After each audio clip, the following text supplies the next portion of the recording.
ಪ್ರಕೃತಿ ಕೊಂಚ ಮೈ ಮುರಿದ್ರೆ ಸಾಕು, ಅದು ಗುಡ್ಡವಾದ್ರೇನು ಕಾಡಾದ್ರೇನು ಎಲ್ಲವನ್ನ ಆಪೋಷಣ ತೆಗೆದುಕೊಂಡು ಬಿಡುತ್ತೆ.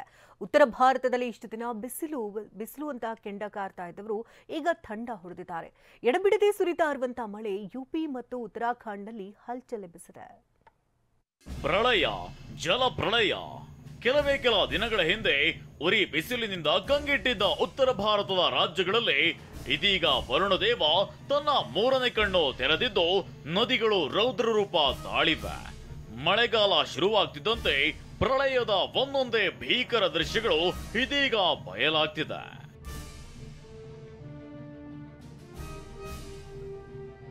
ಜಲ ಪ್ರಳಯಕ್ಕೆ ತತ್ತರಿಸಿ ಹೋದ ಉತ್ತರ ಪ್ರದೇಶ.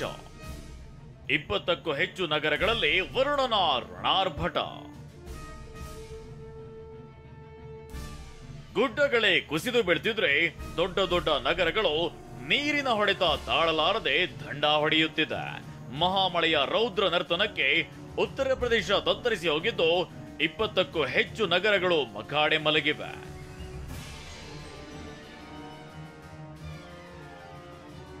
ಉತ್ತರ ಪ್ರದೇಶದ ಬಿಜ್ನೋರ್ ಜಿಲ್ಲೆಯ ಅಲಿಪುರದಲ್ಲಿ ಮಾಲನ್ ನದಿ ಉಕ್ಕಿ ಹರಿದಿದ್ದು ಜನ ತಮ್ಮ ಮನೆ ಮಠ ಕಳೆದುಕೊಂಡು ರಾತ್ರೋರಾತ್ರಿ ನಿರ್ಗತಿಕರಾಗಿದ್ದಾರೆ. ನದಿಯ ಅಬ್ಬರಕ್ಕೆ ಮನೆಯಲ್ಲಿ ಸಿಲುಕಿದ್ದ 16 ಜನ ಸ್ಥಳೀಯರನ್ನ ರಕ್ಷಣಾ ಪಡೆಗಳು ಅವರನ್ನ ಸ್ಥಳಾಂತರಿಸಿದೆ.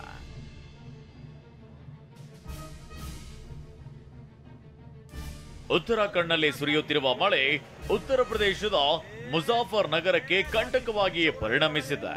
ರೋನಿ ಹರ್ಜಿಪುರ ಎಂಬ ಗ್ರಾಮದ ಸಮೀಪ ನದಿ ನೀರಿನ ರಭಸಕ್ಕೆ ರಸ್ತೆಯೊಂದು ಕೊಚ್ಚಿ ಹೋಗಿರುವ ದೃಶ್ಯ ಮೊಬೈಲ್ನಲ್ಲಿ ಸೆರೆಯಾಗಿದೆ.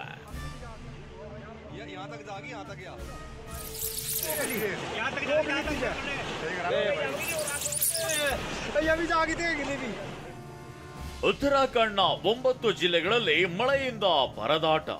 ಪರ್ವತಗಳ ಬೀಡು ಅಂತಲೇ ಖ್ಯಾತಿ ಹೊಂದಿರುವ ಉತ್ತರಾಖಂಡ್ನಲ್ಲಿ 9ಕ್ಕೂ ಹೆಚ್ಚು ಜಿಲ್ಲೆಗಳು ಮಳೆರಾಯನ ಅಬ್ಬರಕ್ಕೆ ಸಂಕಷ್ಟಕ್ಕೆ ಸಿಲುಕಿವೆ. ಮಹಾಮಳೆಯಿಂದ ಈ ಚಿಕ್ಕ ರಾಜ್ಯದಲ್ಲಿ ನದಿಗಳು ಅಪಾಯದ ಮಟ್ಟ ಮೀರಿ ಹರಿಯುತ್ತಿದ್ರೆ ಸೇತುವೆಗಳು ಕೊಚ್ಚಿ ಹೋಗ್ತಿದೆ.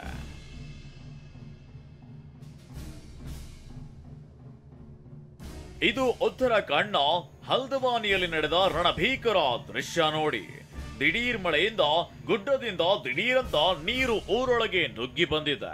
ಆದ್ರೆ ನೀರಿನ ರಭಸ ಅಂದಾಜು ಮಾಡಲಾಗದೆ ಬೈಕ್ ಸವಾರರು ಬಂಡ ಧೈರ್ಯ ಮಾಡಿದ್ದು ನೀರಿನ ಹೊಡೆತಕ್ಕೆ ಕೊಚ್ಚಿ ಹೋಗಿದ್ರು. ಆದ್ರೆ ಕೂದಲೆಳೆ ಅಂತರದಲ್ಲಿ ಪಾರಾಗಿದ್ದಾರೆ.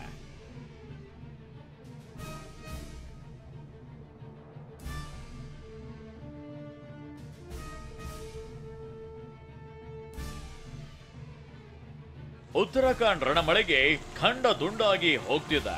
ಅಲ್ಮೋರ್ ಬಳಿಯ ಸಣ್ಣ ಸೇತುವೆಯೊಂದು ನದಿಯ ನೀರಿನ ಸೆಳೆತಕ್ಕೆ ಸಿಲುಕಿ 2 ತುಂಡಾಗಿದ್ದು ನೀರಿನ ರೌದ್ರ ರೂಪದ ದರ್ಶನವಾಗಿದೆ.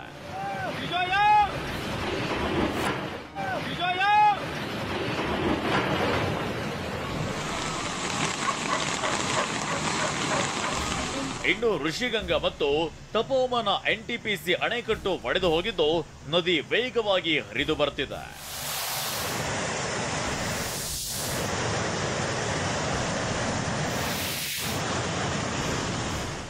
ಇತ್ತ ಉತ್ತರಾಖಂಡ್ನ ಋಷಿಕೇಶದಲ್ಲಿ ಗಂಗೆ ತನ್ನ ಕಬಂದ ಬಾಹು ನಿಧಾನಕ್ಕೆ ಚಾಚುತ್ತಿದ್ದಾಳೆ.